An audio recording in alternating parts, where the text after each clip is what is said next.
Hi, Stan Griffin, pastor of the Cornerstone Baptist Church of Exeter, and this is Garage Talk.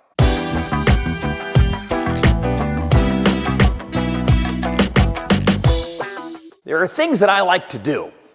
I like to laugh. I like to kiss my wife. Maybe that's in the wrong order. Maybe I like to kiss my wife and I like to laugh. But whatever it is, we want these things to be entertaining and funny. I got a buddy of mine, Dennis Swanberg, that he's just so natural at being funny.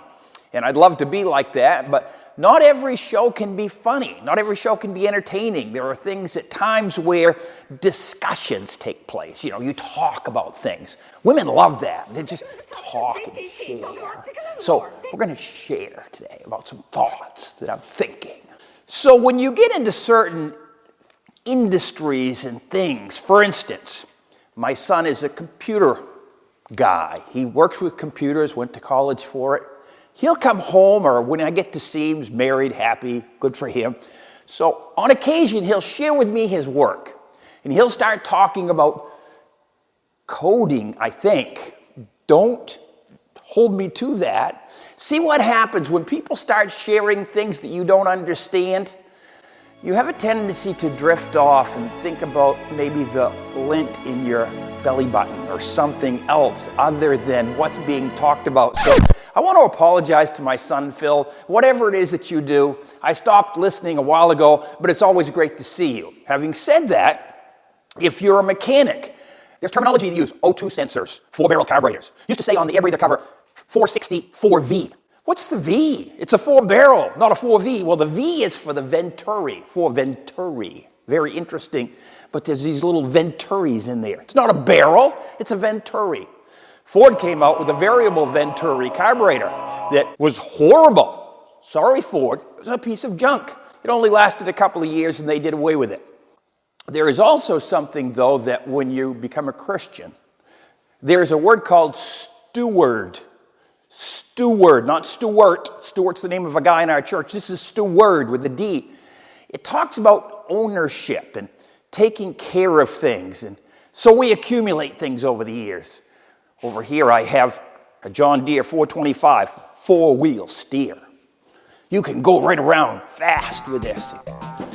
Bought this from a buddy of mine, Terry. Hey, Terry. So over here we have a John Deere 2320. Not mine. Belongs to a customer. Don't forget that. Not mine.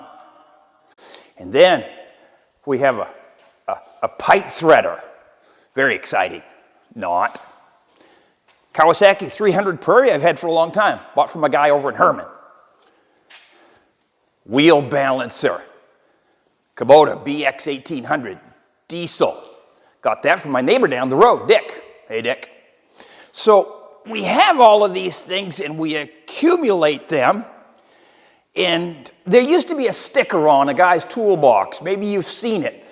I make my living with Snapon Tools. Don't ask to borrow them.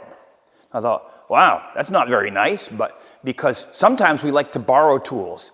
And when I was a kid, I was guilty of not returning what I borrowed. Fact is, it was always Dad's stuff, and Dad would go to his toolbox and he'd notice, say, what happened to my adjustable wrench, or what happened to my torque wrench, or what happened to this or that? And chances are, who knows where it was. I probably left it under the hood of a car and it drove off, but I wasn't sure.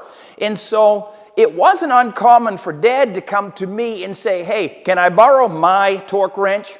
Well, Dad shouldn't have to borrow what is his. It already belongs to him. Think about this. My Kubota really belongs to my father. My Kawasaki 300 really belongs to my father. My threader, my John Deere. I'm not talking about my dad up the road. I'm talking about my heavenly Father, because everything that we have is really on loan to us. It's not ours. In 1 Chronicles, David was accumulating things to build the temple that his boy Solomon later built. And the people willingly gave all of this precious metals and gold and silver and wood and all the building materials they needed for the temple. And he went in prayer to God, and he thanked God that he could give those things, but he said this, he said, all we gave you was from you. Everything that we have is yours, and we only gave to you what already belonged to you. What he was really saying is, nothing I gave you wasn't already yours. It belongs to you. And so as you look around at your accumulation of things in your home and your house and your car, really, we are just caretakers of the things that God has trusted us with. And when I say that's mine, that's mine, that's mine, it's true, humanly speaking, but as far as God's concerned, it all belongs to him. And I am a steward. I read a biography recently of a guy named Owen. In the last paragraph in his biography, it said of him that he died penniless. Well, that's a sad thing, and we know what that means, but in reality, we all die penniless. We don't take anything with us. We leave everything behind. Everything you see here someday will belong to somebody else. My son, maybe someone that purchases it, but the reality of it is, my wife, good point. The reality of it is not any of it is mine. And when I leave here, Stan Griffin will go to heaven because of Jesus Christ, but I will die penniless because none of it belongs to me. You've never seen a trailer hitch on the back of a hearse because you don't take it with you. We're stewards. You are blessed today because God has trusted you with certain things. And I am blessed today because God has trusted me with stuff, but it all belongs to him, and I am his steward. Think about that as you're driving down the road in your nice vehicle that really belongs to him. See you in church on Sunday, I hope.